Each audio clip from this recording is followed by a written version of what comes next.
அக்னி சித்திரை அத்தியாயம் 21. காலையில் எழுந்த அன்பினி உடற்பயிற்சிகள் செய்து கொண்டிருக்க தாமதமாக கண் விழித்தவன் கள்ளத்தனமாக ரசித்துக் கொண்டிருந்தான். அதை பார்த்த பின்னும் அன்பினி எதுவும் பேசவில்லை. அவன் பார்க்காதவாறு வேறு பக்கம் வந்தவள் உடற்பயிற்சிகளை தொடர்ந்து கொண்டிருக்க அவள் இருக்கும் பக்கம் திரும்பியவன் பெருமாள் போல கையை தலைக்கு தாங்கிக் கொண்டு ரசிக்கும் வேளையில் ஈடுபட்டான். முறைத்து கொண்ட அவளும் தன் பணியில் கவனமாக, ஏண்டி குடிகாரி, குடிக்காம எப்படி இருக்க? தன்னை கண்டு கொள்ளாமல் இருக்கும் அன்பினியை வம்புக்கு இழுத்தான். நான் எங்க குடிக்காம இருக்கேன், டெய்லி நைட்டு ராவா குடிச்சிட்டு தானே இருக்கேன் என்றவள் கண்களை மூடி மூச்சு பயிற்சியில் ஈடுபட அக்னிக்கு ஒன்றும் புரியவில்லை. கட்டிலில் உருண்டவன் அவள் அருகில் இருக்குமாறு படுத்துக்கொண்டு, என்னடி சொல்ற என அவள் முடியை பிடித்து இழுத்தான். முடியை காப்பாற்றிக் கொண்டு எழுந்து நின்றவள், சொல்ல முடியாது போ என நகர பார்த்தாள். அவசரமாக எழுந்தவன் நடப்பவளின் கால்களை தட்டிவிட கீழே விழும் முன்பு அவனை சேர்த்து பிடித்து விழுந்தாள். இதை எதிர்பார்க்காத அக்னி தரையில் தொப்பென்று விழ அவனுக்கு மேல் விழுந்தாள். ஆமா, உன் வெயிட் என்ன? நெஞ்சில் கை வைத்து அக்னி கேட்க, எதுக்கு என்றாள் அன்பினி. ஏதோ 10 யானை ஒரே நேரத்துல தும்பக்கியால அடிச்ச மாதிரி அம்புட்டு கனமா இருக்கு, அதான் கேட்டேன் என்றவன் லாரியில் அடிபட்டு பாவமாக கிடப்பது போல அவளை பார்த்தான். அந்த வார்த்தையில் வெகுண்டு எழுந்த அன்பினி புரூஸ்லி போல எகிரி அவன் வயிற்றில் அமர, ஐயோ என்று அலறினான் அக்னிச்சந்திரன். நான் உனக்கு யானை மாதிரி இருக்கனா? அதுவும் 10 என்று டி-ஷர்ட்டை பிடித்து கொண்டு அவன் வயிற்றில் எகிரி குதித்தாள். அடிவயிறு தரையோடு தரையாக காணாமல் போனது போன்று உணர்ந்தவன், கட்டின மஞ்சள் கயிறு ஈரம் கூட இன்னும் காயல, அதுக்குள்ள என்ன கொல்ல பாக்குறியே சதிகாரி என்றவன் வாய் சும்மா இல்லாமல், எந்திரடி யான தீவு என்று விட எகிரி குதிப்பதை இன்னும் அதிகமாக்கினாள். உயிரை காப்பாற்றிக் கொள்ள நினைத்தவன் அவளை தலைகீழாக தள்ளி மேலே அமர, யானத்தீவு, கொழுப்பு அதிகம் ஆயிடுச்சுடி உனக்கு, 2 வாரம் திட்டாம இருக்கேன்ல அதான். 2 வார காலங்கள் பெரிய சண்டைகள் ஏதுமின்றி அழகாக நகர்ந்ததை அவன் சுட்டி காட்ட, இவர் பெரிய இவரு திட்டாம கொழுப்பு கூடி போச்சு, போடா எகிரி வைத்தியம் பண்ணிடுவேன் என்றவளின் பேச்சு நின்றது. அக்னி எகிரி குதித்ததால் கண்ணெல்லாம் கலங்கி விட்டது. அதை பார்த்தவன், எங்க இப்ப பேசு என்று எகிறுவதை போல பாவனை செய்ய, காட்டெருமை எந்திரி என்று விலக பார்த்தாள். புருஷனுக்கு மரியாதை தர லட்சணத்தை பாரு என்றவன் அவள் வாயில் அடிக்க திரும்பி தாக்க ஆரம்பித்தாள். இருவரும் விடாமல் மல்யுத்தம் போட்டு கொண்டிருக்க அவளை அடக்கி வென்றவன், டெய்லி ராவா என்ன குடிக்கிறேன்னு சொல்லு, விடுறேன் என நிபந்தனை வைக்க, நீ விடு அப்பதான் சொல்ல முடியும் என்று போராடினாள். அவன் விடாமல் பதிலை கேட்டு கொண்டிருக்க, கிட்டவா சொல்றேன் என அழைத்தாள். கேட்கும் ஆர்வத்தில் அவன் நெருங்க கழுத்தை பிடித்தவள் அவனின் போதை இதழ்களை ருசி பார்க்க கண்கள் விரிந்து நோக்கினான் அக்னி. அவன் முக பாவனைகளை கண்டவள் உதட்டை விடுவது போல விட்டு மீண்டும் தன் உதட்டோடு புதைத்து கொண்டாள். கைகள் ஊனி அவள் மேல் படுத்திருந்தவன் இதழ் மயக்கத்தில் மொத்தமும் சரிந்துவிட தாங்கிக் கொண்டாள் அன்போடு. போதும் என்ற அளவிற்கு ருசி பார்த்து விட்டவள் புருவத்தை உயர்த்தி அவனோடு பேச, இமை சிமிட்டாமல் பார்த்து கொண்டிருந்தவன், பிரஷ் பண்ணல இன்னும் என்றான் உதட்டை துடைத்து. அதான் இன்னைக்கு டேஸ்ட் அதிகம் போல என்றதும் நொடியில் அவளை மேலே ஏற்றி கொண்டான் உருண்டு படுத்து. அன்பினி நடக்கப் போவதை எதிர்பார்த்து சிரிக்க ஆழமான பார்வையை செலுத்தியவன் தொந்தரவு செய்யாமல் அடக்கமாக இருந்த முடியை இவன் தொந்தரவு செய்தான்.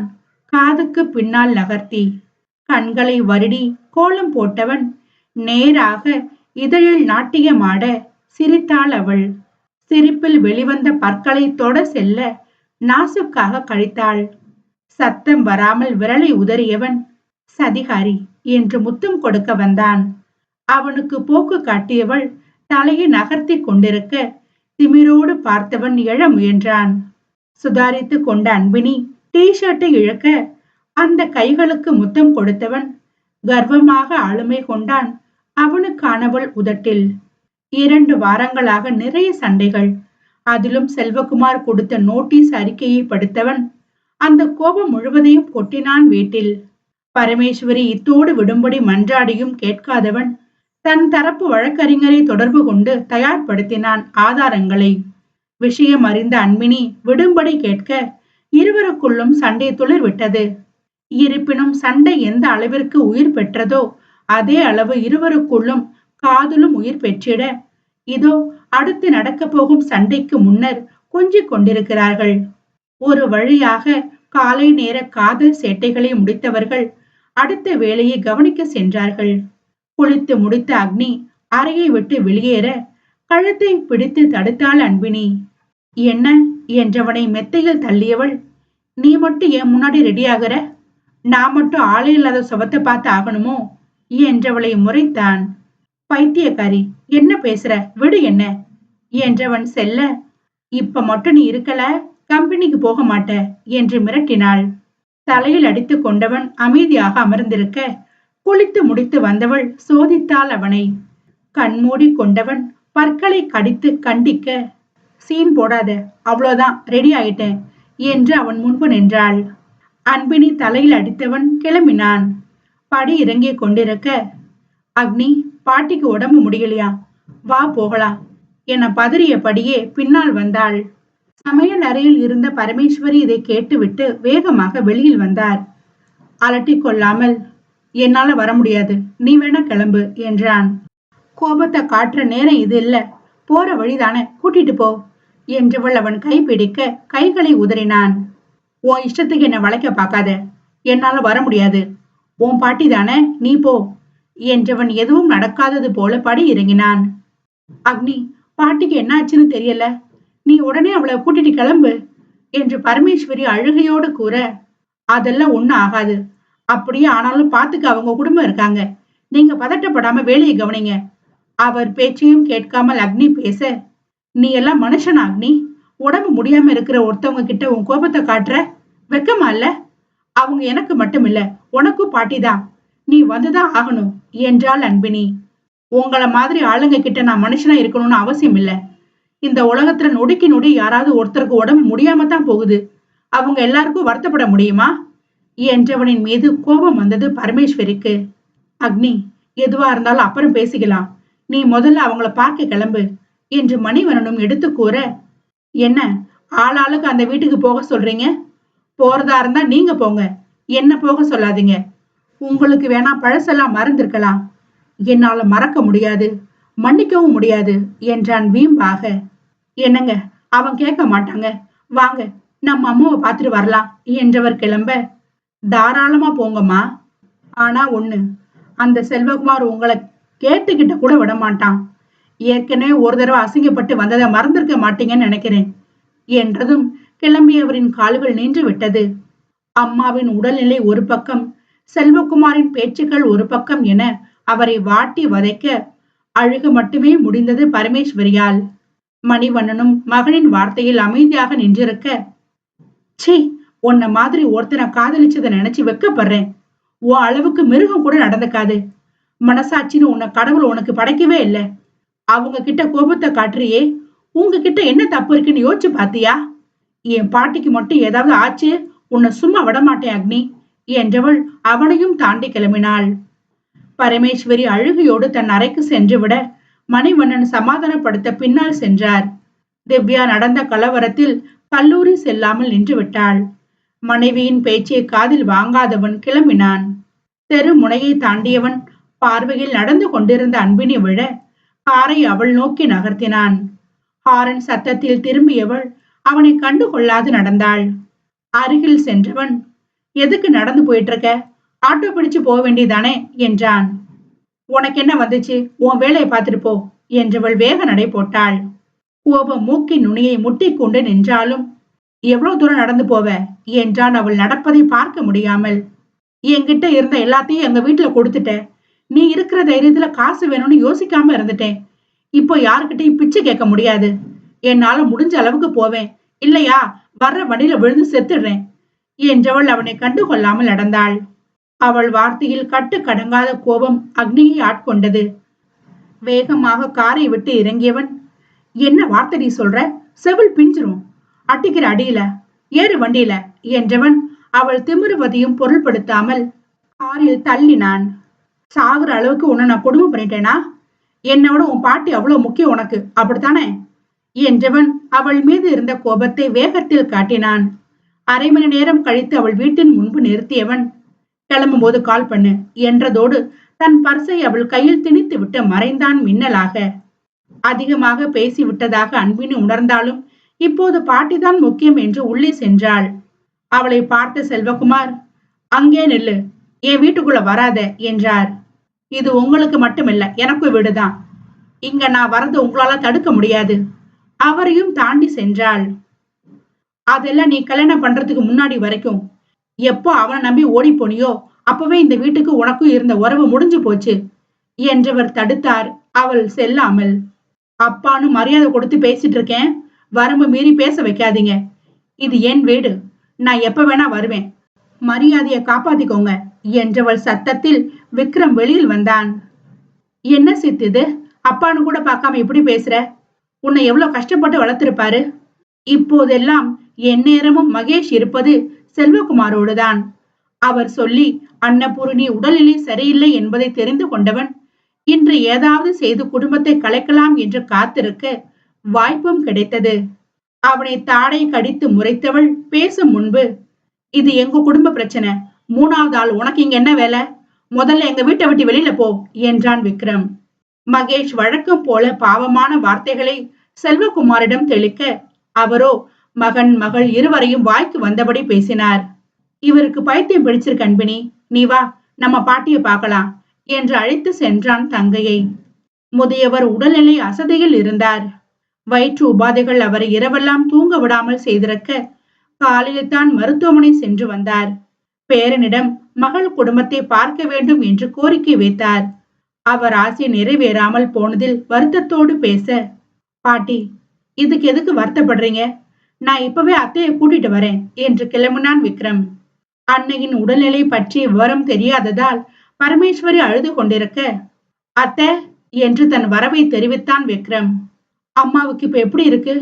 பரிதவிப்போடு கேட்டவருக்கு, நல்லா இருக்காங்க அத்தை, நீங்க வரலன்னு ரொம்ப வருத்தப்படுறாங்க என்றதும் மனம் கசந்தது அவருக்கு.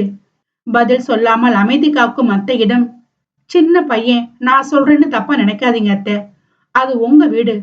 அப்பா என்ன பேசினாலும் உரிமையோட வந்துட்டு போகாம தள்ளி நின்னு எதுக்கு அவங்கள தண்டிக்கிறீங்க? பெத்த பிள்ளைங்களுக்கு நடுவுல பாவம் பரிதவிச்சு நிக்கிறது பாட்டி தான். நீங்க இப்ப வந்தீங்கன்னா அவங்க உடம்பு சீக்கிரம் சரியாகும் என்றான்.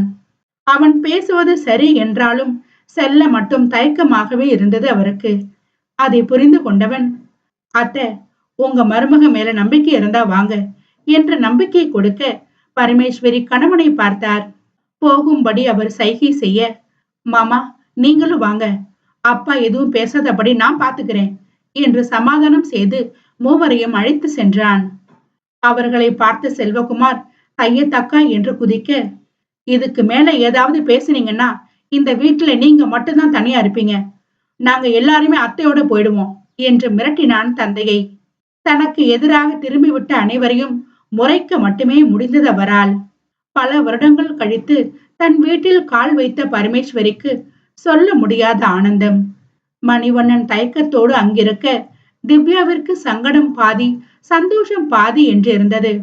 அன்னபூரணியின் அறைக்கு சென்ற பரமேஸ்வரி கட்டி அணைத்து அழ மகளை பார்த்தவர் புன்னகைத்தார்.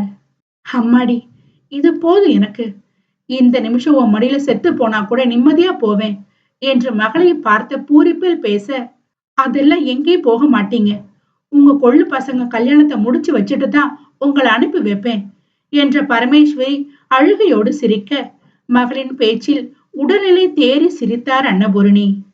வந்தவர்களை நந்தினி உபசரிக்க, இருக்கட்டும் அண்ணி, இன்னொரு நாள் வரோம் என புறப்பட்டார் பரமேஸ்வரி.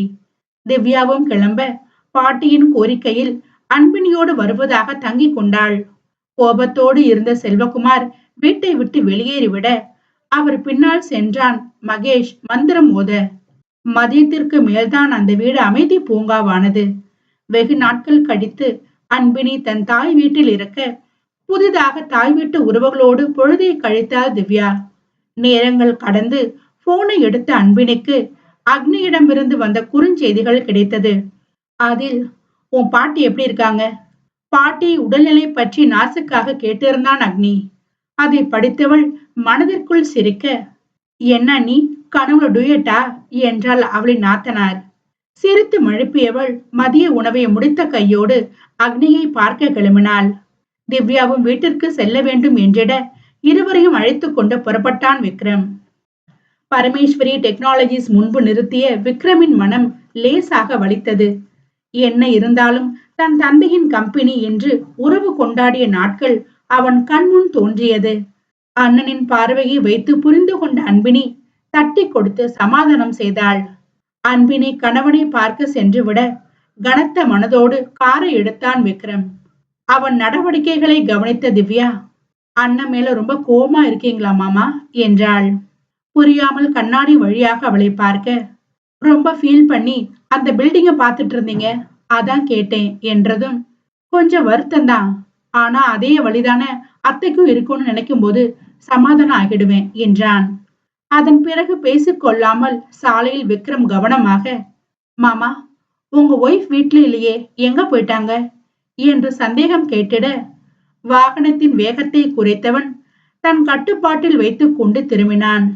விக்ரம் பதில் சொல்ல போகிறான் என்று அவளும் ஆர்வமாக பார்க்க, என்ன பார்த்தா கல்யாணம் ஆனவ மாதிரியா இருக்கு என்று முறைத்தான்.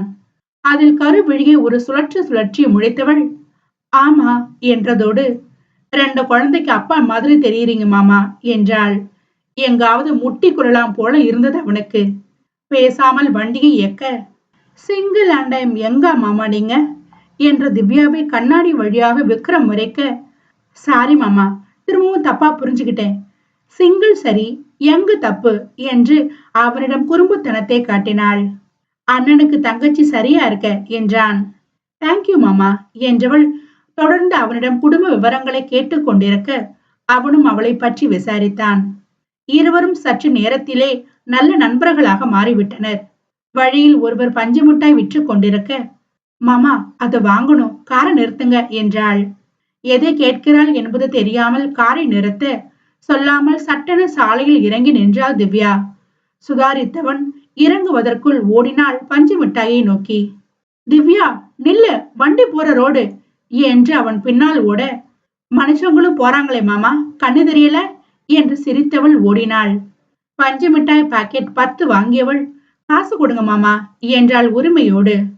அவளின் உரிமையான பேச்சு அவனுக்கு பிடித்து போக பர்ஸை எடுத்து அவளிடமே கொடுத்தான்.